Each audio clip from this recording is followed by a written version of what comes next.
Hello guys, welcome back to the channel. In today's video, I'm going to show you how you can unlock more plots for your underwater home in Heartopia. Okay, let's get into it guys. This is one of the features from the Heartopia Colorfields event. We have underwater house after we unlock level 5 in the exploration hobby. Ocean exploration hobby, if I'm not mistaken.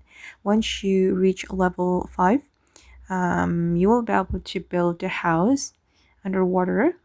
You will get a plot here and you can you can expand your plots.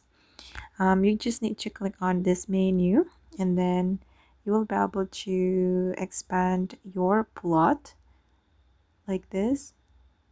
But now I can only unlock 1 2 3 4 6 plots.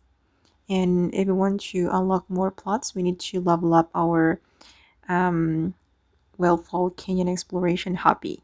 Sorry, it's not ocean exploration, but Wellfall Canyon exploration.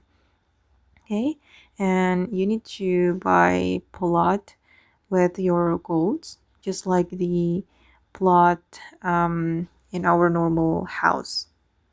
Yeah, just like that.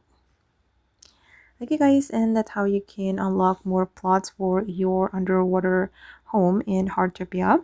I hope this video will be useful for you. Thank you so much for watching and bye.